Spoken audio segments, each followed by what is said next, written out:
Welcome to Crusader Kings 2 Series B, where I'm going to try and divide the line between Series A and Series B a bit more. So Series B was always intended on being a bit more realistic, a bit more Earth-centric, basically, not too fantasy. So, have you ever noticed, and this is something that was pointed out to me, and it's something I realised myself the other day, how many of our characters always end up being the same, right? Ambitious, just, strong, genius, immortal. I mean, not even a joke half the time. So, I figured we need a series more about the actual character, more about the dynasty, more about the individual people having an important and necessary role in the whole campaign, just having an interesting story. And who has a more interesting story than characters with limitations? So I've brewed up my own little mod here, and I've gone for a mod pack which ideally will make the world feel a lot more alive, will make the characters seem a lot more interesting than they are normally. So we've got things such as the better AI mods, which give them more sensible focuses to pick. So if they are a martial educated character that wants to go to war a bit more, they'll pick the war focus rather than just some random garbage. If you want the AI to have better kids, I have both rich childhood and the role-playing education focus. So in theory, the AI aren't going to educate. You know, if you use the heir to the HRE, he's not going to end up being an indulgent wastrel. He might end up being a good character. So hopefully this time around, we're going to see some fairly impressive characters.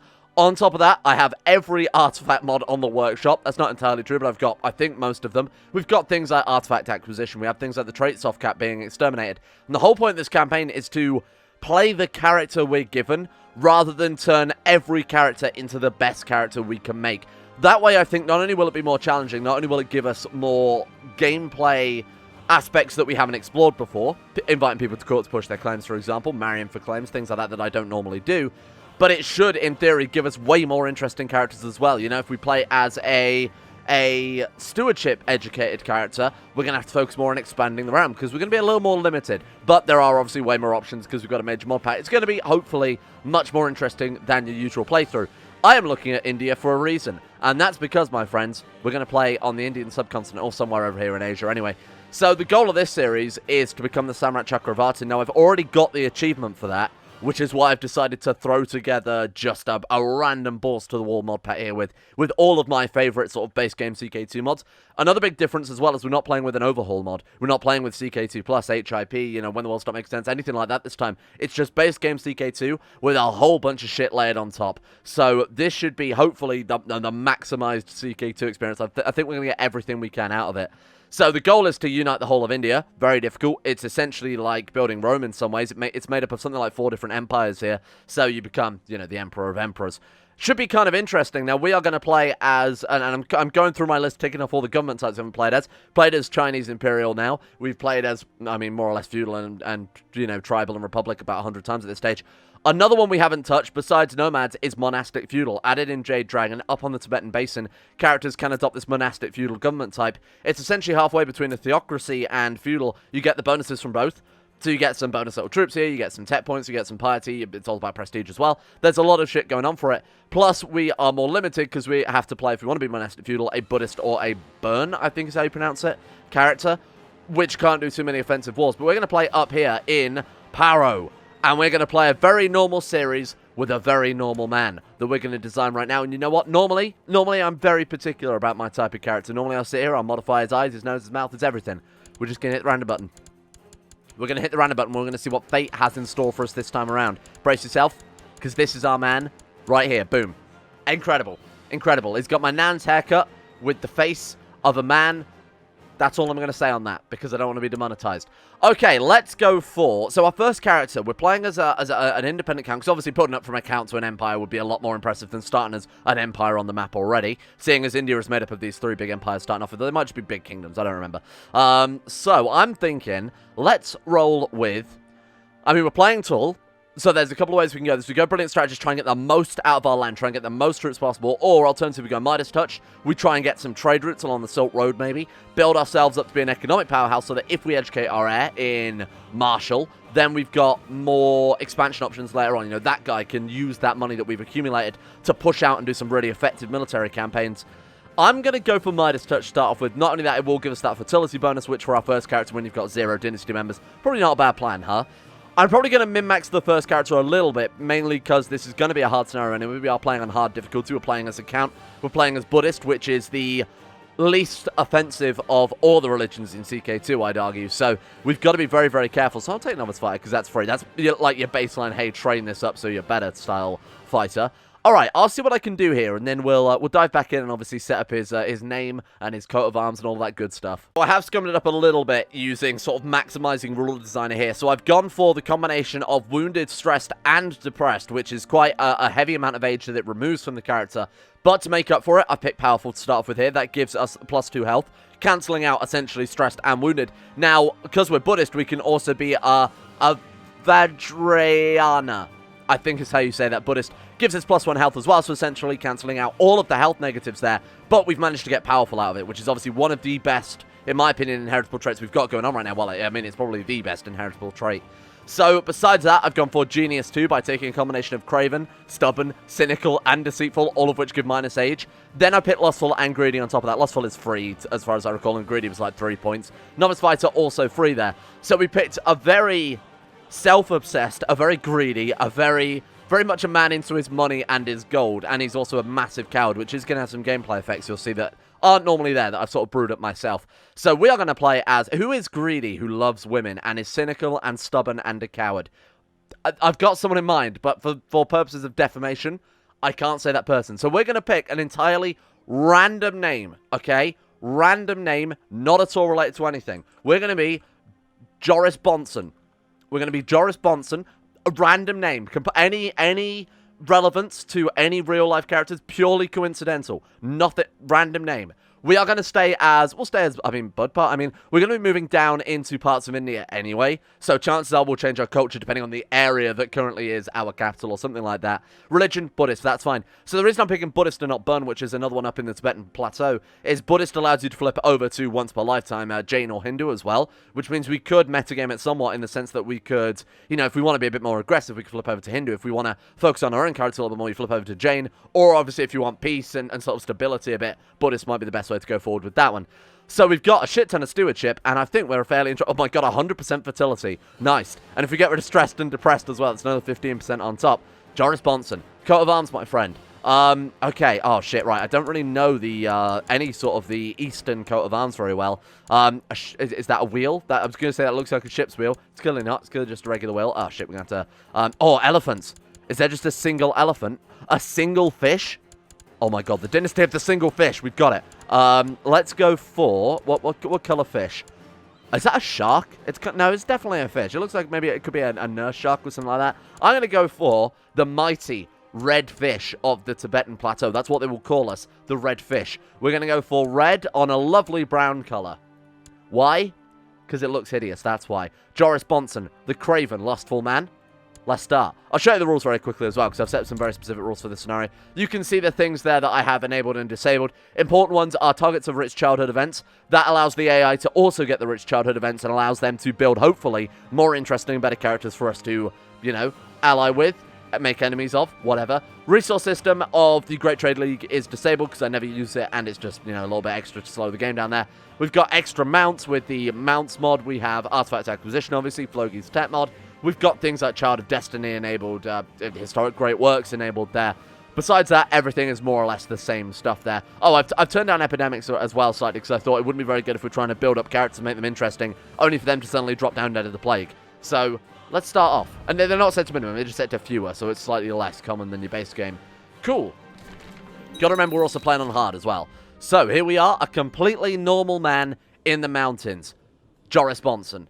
Give me the knowledge. Do we want to do that? Hello and welcome to Crusader Mounts. This mod is now set up to ready to be used in one in-game week. So Crusader Mounts actually a lot more in-depth than what you might realize. There are cool mounts as well. So you get things like tigers, wolves, bears, I think, random shit like that. Hello and welcome to Crusader Mounts. I know enough about how this works. It's very much like a dynamic mount system. You can buy, you know, French horses if you're over in France. God knows what we'll be able to buy over here because I've never played in this area before. But you can sort of see how that might work and things like war and economy and shit can affect it as well. You can buy little bonuses for your mount. That's fine. Let's continue our campaign as it's very normal and very seemingly normal and average man. So I'll show you quickly some of my personal changes before we really dive into things here to show you how the character's personality and who they are will help drive the campaign somewhat.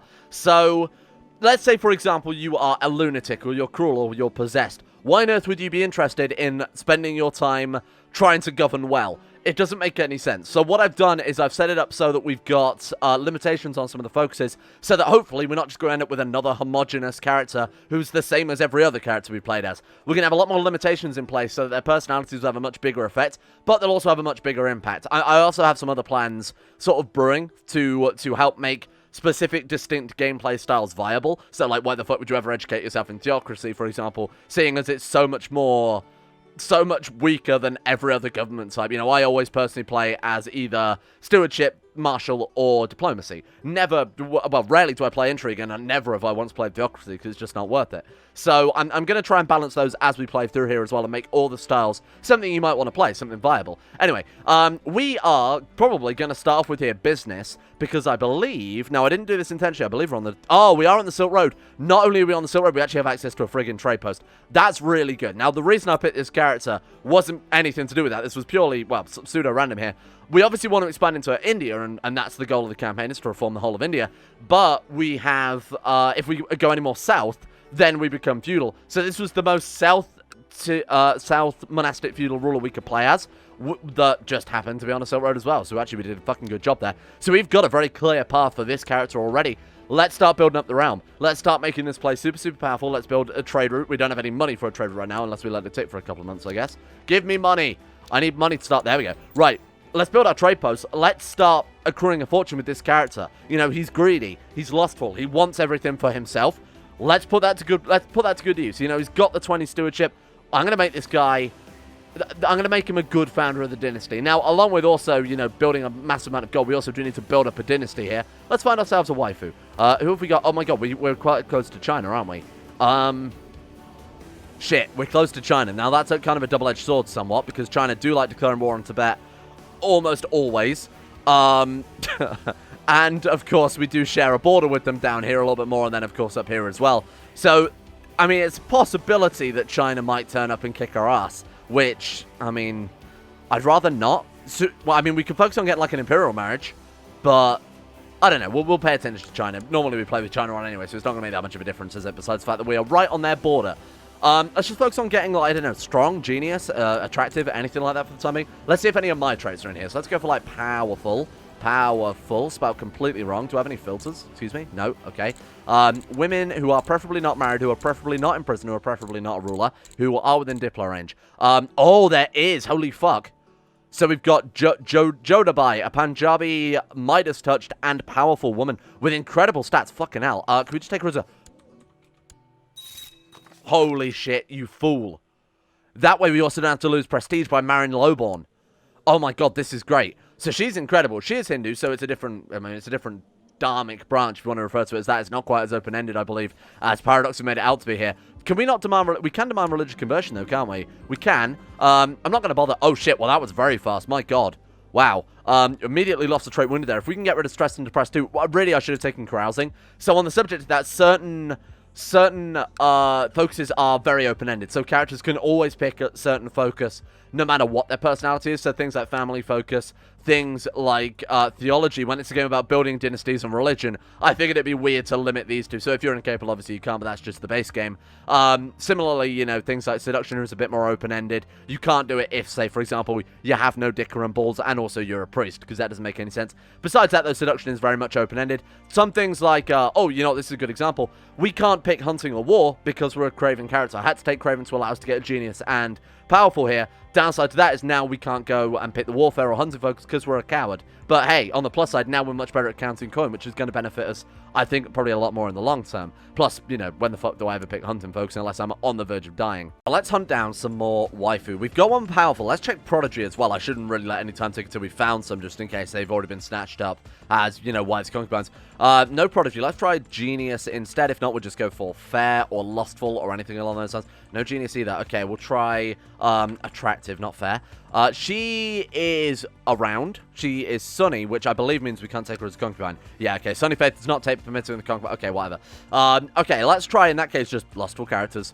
Lustful, hedonist, anything like that, preferably. So she would be an alright choice, but she does have dim there, which I don't really want to pass on to the next generation. There's a lot of characters just kicking around, huh? So pick her. She's Taoist. Let's take concubine. Yes, thank you. That's mine, and let's go for her as well, if possible. No? Okay. Oh, because she was apparently highborn. Oh, right. Yeah, but she was as well. Weird. I guess we'll just go for anybody. Childu. Fuck it. Take concubine. Nice. Okay. We won't bother marrying yet. We are, like I said, we're Buddhists, so we need to be very careful about who we marry and when we marry, because that's going to determine what claims we can press. Right now, so the way Buddhist works, I believe Dharmic rulers can subjugate one another for 500 prestige if they are the same culture group, which Joris Bonson, he's a unique culture. You know, he's a very normal man, but has his own set of rules. So maybe we won't find anyone else of his culture. However, we also have access to, I believe, minor holy wars and things as well. When I say minor holy wars, it's for a county. So against our guy next to us here, we can only Juku Conquest or Border Dispute. If we Border Dispute, it pisses everybody off. Minus 15 opinion for 10 years is obviously shit, especially when you're a tiny little count. We can also Juku Conquest for, was that 100 karma and 29.3 gold? We can only do that once. We can only do that until we've made a duchy, obviously, and then we never have access to that again. So we're very limited in our ways of expansion. Have we got anyone? Okay, so this guy, can we not even, can't launch subjugation against him or anything like that? Oh my god, okay, this could, oh right, because he's not our religion. Well, you are also, okay, so we can't even subjugate. My god, this could be, this is going to be something. To be honest, one thing I didn't realize is that Monastic Feudal is apparently tied to your culture directly. So where Boris Johnson, just briefly there for a second, decided that he wanted to go his own way in life, it actually flipped us back to feudal. But if we convert back to our local, flip back to our local culture there, we do become monastic again. So I guess actually we're kind of locked to what culture we want to play as here. So we're going to have to be very, very careful going forward about education, especially. You know, we can't just chuck our son at a random guy in case he assimilates the culture there, at which point we lose our government type. So the cool thing about Monastic Feudal is we can hold temples, and that's, I don't think we've ever played as a playthrough where we can hold temples before, right? We get access to a Gompa monastery as well, which is sort of like your feudal keep, except you can also build feudal keeps because you are technically feudal. Gompa monastery is very similar. Where is it? Have we not got one built? Oh shit, probably where we flipped culture. Gompa Monastery, there it is. Okay, so that very similar to the keep there, gives bonuses to levy size, but it also gives kind of cool midway points between theocracy and feudal as well. We get cultural tech points, we get karma as well, so and technology spread rate. So that might be something we want to focus on as well. Do have Flogi's tech mods, we have a bunch of other buildings too, which you might not see in the base game. Oh my god, elephant training grounds. Why can't we build that? It just says blank. Oh, I guess we're the wrong culture for a lot of these. Berserkers, horse archers, whatever else. I guess our unique building would be the Gompa Monastery. So for the time being then, let's go for Groom and Heir. Oh, wait, could we... I think there was an option there to become king. Which, if true, gives us unlimited, become probably the king of Tibet or wherever their region is. Utsang. So become the king of this area, which, I mean, is Tibet as far as I know. That would have given us access to, I guess, subjugation, if it's anything like playing Norse Pagan. Or any pagan, really. So we'll have to keep a close eye on that one later on. But right now, we need some kids. Because if we die right now, that's it. We're fucked. And we are stressed and depressed. So despite the fact that we do have strong and we hit that particular branch Buddhism that gives us +1 health, chances are we could just drop down dead anyway. Trade post is done. Nice. Okay, let's start building up some cash then. So another thing we can do as well is obviously go out, steal some artifacts, ship them off to China, get a trade route contract. That will build up our cash as well. That plus this guy's, you know, being Midas Touch is going to give us, well, just having the stewardship there. National tax modifier up by 2%. Might not seem like a huge amount, but it will give us some nice little bonuses too. Okay, China, I think you're going to have to wait because we need to be a duke anyway before we can really make any good plays before we go on Kowtow or anything like that. So for the time being, I think we probably want to track down some religious artifacts because we are playing with a huge amount of artifact mods, like I've said. Collecting all the artifacts whilst also becoming, you know, the emperor of emperors of the Indian subcontinent. That would be kind of nice. Now, I know the powerful Buddhist one is called the Tooth of Buddha, but if I type in the Tooth of Buddha, oh my god, is it right there? It's all the way down in, I think that's Sri Lanka, isn't it? It absolutely is, okay. So this guy in Sri Lanka has the Tooth of Buddha. Are we skilled enough to steal this right now? Because he's a very skilled character himself. Should we just try it? Should we just go for it? Okay, Joris Bonson, we're going to take the Tooth of Buddha. Who shall be your accomplice? I don't know that Joris Bonson is the most subtle of characters to be breaking into a house. I just think there's something about this very normal man that would give him away if he tried to climb in through a palace window. I can't place my finger on what it is. Who should be your accomplice? Oh, we have no accomplice. Right, because we don't have a steward or a spy master. Okay, in that case, why don't we try and hire ourselves a good martial character? Let's take a look here. Now, in our decision as well, we have the ability to hire a guru, right? Yeah, search for a guru, hold a Diwali festival. So we've got all of those. What the chosen of Ashoka? All Buddhist rulers will be able to hire and use them in the struggle against... Oh, so it's a holy order. Oh, nice. Devagiri, Varanasi... I don't know where any of these places are. I don't know why I'm even reading it, so it's completely useless there. But I will have to go to the title finder and sort of dig those up. Making the Holy Order earlier rather than better, as far as I'm concerned, is a great plan. Let's go. Join court, yes. It's sold by Marshal. Oh, fuck. Oh, God. Join court, any ruler, no. Diplo range, yes. Let's see if we can invite someone to court with a favor. So these guys are councillors. Councillors, obviously, we can't invite to a court unless they are already willing to come. You just have to invite them to court. You can't buy a favor. What about someone like you? Because you've got... I mean, he's got martial bonuses there. He's got 23. If we say buy favor, oh, we can't afford it. Shit. Might have to take what we can get at this stage. Maybe we could just hire a commander from the menu. I need to promote a commander. Hello. I mean, you're not great, but you're better than no one, I guess. 22 gold. I'm not gonna do it again. I'm not gonna do it again. We'll just take that guy. Fine. Steward and Spy Master. Our council, I'm gonna be honest, are pretty shitty. Not a lot we can do about this at this stage. We are obviously a tiny little count. The first goal should be become a duke, but the Tooth of Buddha, hey, why not? We're off with cooldown right now. We might as well grab it. Oh, this is another cool thing. So the Great Trade League model allows you to set up a trade master. If we aren't playing as a business character, if we aren't playing as a stewardship educated character, we're not going to be able to pick the business focus, or it's going to be harder to pick the business focus unless we get greedy or charitable or something like that. Some way of you know, giving ourselves stewardship bonuses, counter cash, whatever. So by having the minor trade master role, we can actually have someone basically trade on our behalf, earn some profit, and bring some money into the realm independent of ourselves here. What societies can we join then?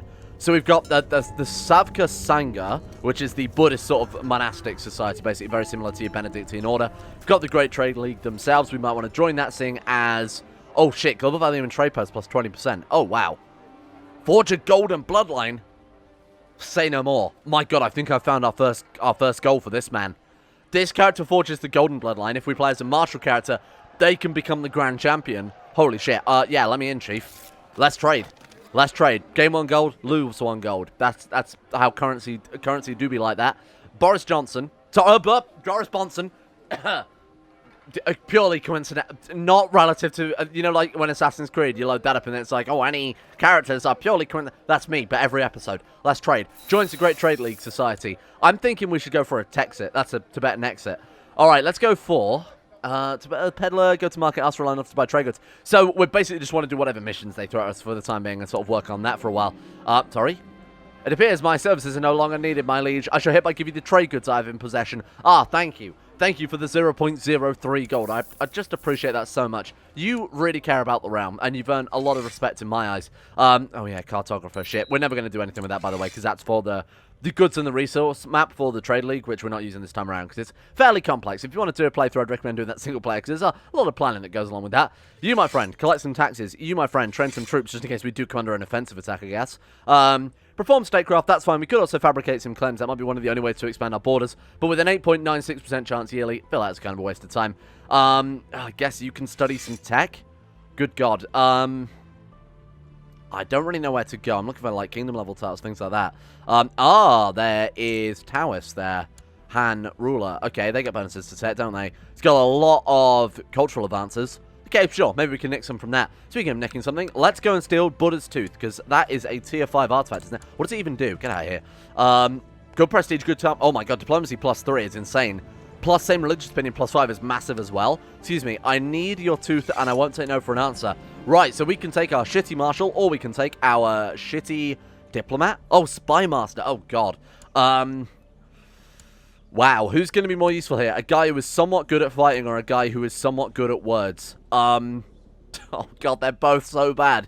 It doesn't matter. You know what? I think all my faith is in Joris Bonson here to be able to lead this raid successfully. You have arrived at Joris Bonson of Paris capital.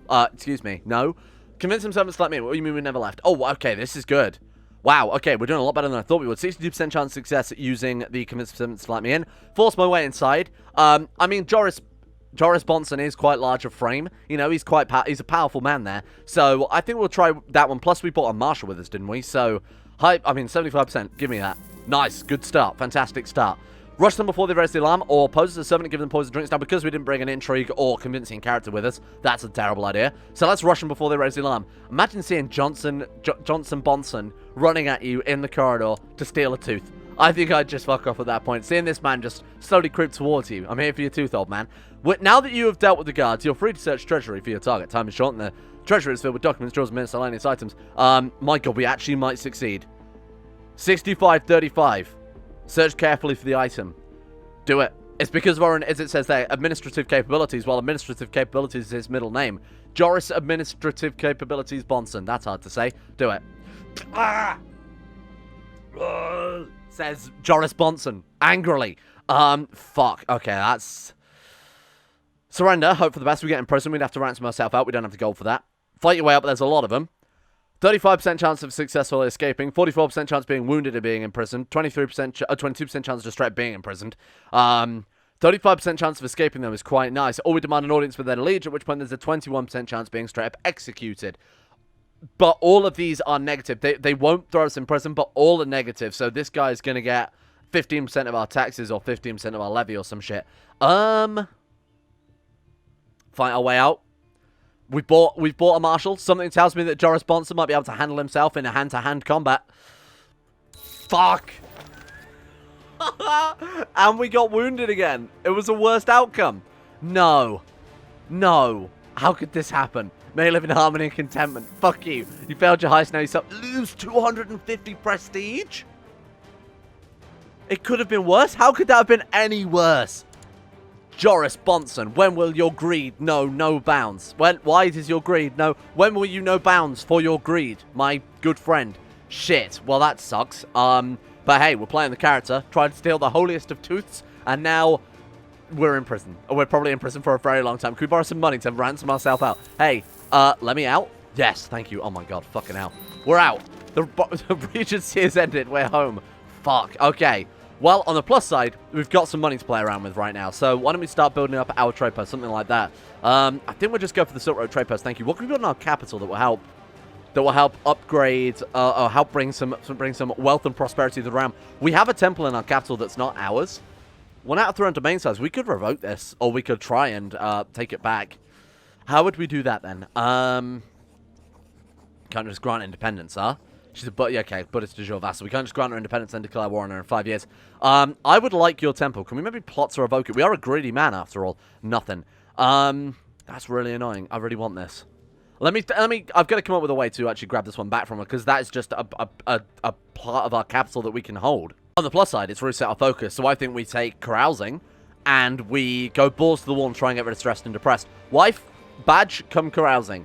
Elba Slick, come carousing. And my good friend, Joe Dubai, come carousing. Who else we got in the... Let's just invite literally every courtier carousing. Worst case scenario is they say no and dislike us a little bit. Best case scenario, we become their best friend. And that'd be kind of nice. Be kind of nice for us to start building up some friends and some colleagues. You know, get to know their liege a little bit. Come and invite them for a delicious slice of seal, because that's what perfectly normal men eat up here in Tibet. There's plenty of seals here. I don't know what you're talking about. But I've already invited... Those are my 3 concubines. Tempo, come with me. And then Trongzi, come with me as well. Perfect. This is going to be a party for the ages. Mark my words. I don't care about you instituting... Get out of here.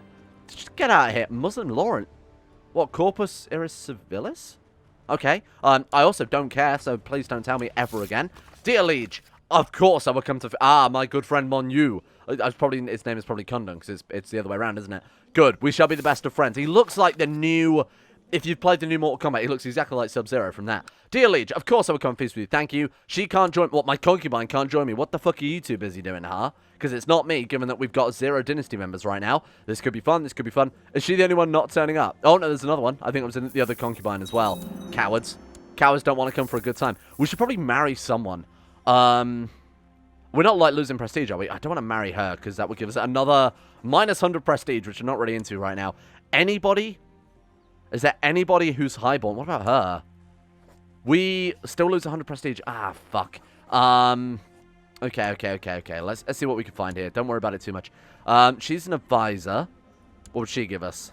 Hey, she's a relative of Khan. Nice. Okay, we've gained 200. Fuck it. I'm marrying her for the prestige. Boom. Hey, we've almost equaled ourselves out there. Let's take the 50 prestige. We're done. We're free. Holy shit. No longer do we have to suffer the shame of our terrible heist, because we heisted ourselves a brand new sickly wife. Oh, good work. Well done. Guests have arrived, and it's finally time for the private feast. Preparing a small feast from river. We didn't have any opportunities to, like, buy, you know, hire some acrobats or buy food or anything like that. Play for money or play for honor? I think we should play for honor. Hail to us. Nice. Apprentice board gamer. That's a nice little bonus there. +1 to our diplomacy. Oh shit, wow. Dedicate all my free times to games now. Oh dear, that hits too close to home. 30% chance of losing stress. Do we want to become a game master? Martial +1, diplomacy +2. It would round out our stats very nicely, but it's almost irrelevant in a way. I'd rather become like an administrator or something like that. So I'm going to say it was fun. We're here to lose stressed and depressed. We actually lost depressed. Holy shit, that's the good one. Because that was the minus 15% fertility, wasn't it? Well, the second we can hold another feast, we're definitely going to do that as well. Try and get rid of stress. There are just natural ways for that to disappear too. Greetings, Peddler Joris. Our mission is simple, but an important one. To amass all of the world's wealth. Very simple. Okay, sure. What do we want to do? Conquering others and land alike. Ah, thank you. Perfect. Pick the business focus. Shit. Well, I feel like we've gone backwards. Fine, we'll do that as soon as we can. Let's leave it there. What a great start for my perfectly normal man, Joris Bonson. Hope you guys like this idea. Hope you guys like a bit more of a personality and character-driven playthrough. These guys should hopefully have an interesting story to tell us all. I'm getting a little bit worried because we haven't had a kid yet. I'm starting to think that maybe Joris Bonson might not be compatible with all these other ladies. 125% fertility says otherwise. We'll just see how it do. We'll just see how he do. Hopefully not too graphically, because I don't want to be demonetized. Thank you to Aiden W, Alpha Scuff, Anthony Golli, Asuna so Atmos, Average Gamer 419, Bacon Kitten, Sidini, Crazy Pat, Croesus, Donald, Emerald Beam, Facundo Vasquez, Fluffernutter, Ghost of Protocol, Gogol, Sarik, Jimbo, Jonah Waters, Josh Lindeen, Tesla, Justin Wallace, Kanan Carter, Michael Mullen, Muskratful, Nabuscus, 911, Nathan Flores, Necrophilin, Palvis Presley, Rodin, Richard Clark, Scott, Skaz, Somnus, Stannis the Manus, Shayok, The Forsaken One, T-Bag Cruz, Tom Terror 18, Tyler Kendall, Vacuous Backers, and William Green for their support at the insane tier levels on Patreon. Thank you for making this series possible in the first place. Series A coming back in a few days. Literally in like 3 or 4 days. I'm gonna churn that shit out and we're gonna get it ready. And it's gonna be the world's greatest Series A you've ever seen. Maybe. Probably not. Big shout as well to Asura, Adam Person, Andrew Walsh, Andrew Wilson, Attila, Austin Taylor, Bordoon, Ben Trope, Esmus Max, Better Valerian, Black Double H, Chris, Corey CA, David Van Diepen, Don, Dunk217, Easy to Pronounce Name, Exploding Knees, Fraser Brennan, Gabriel Van Ders, Gaz, Genji Zerko, Gompo, Gray, Haji Dumar, Henrik Stensgaard, Icarus, Icy the Grey, Irish, Jay Lara, Jacob Wolfie, James Barnes, Jason Sushu, Jose, Joran DeVries, Jessica Smith, John Holiday, Jordan Campbell, Joseph Beer, Justin Plott, Justin Walters, Llewellyn Thomas, Luke Wallace, Mustalp, Monty, Nathaniel Lindbergh, Nick, Noah Gallimore, Pan Simon, Panther Pearl, Payback 137, Peyton Denisar, Rosh Nolgar, Billionaire, Smoke 1, Toy Critique, Super 089, The Bloody Knight, The Insane Pickle, Voloncry, Paragon, Voodoo Mumbo, Wesley Grayson, Will Wade, Wilson Atef, Wolfie Yorkers, and Zico 2. See you all tomorrow for some fresh-faced CK2.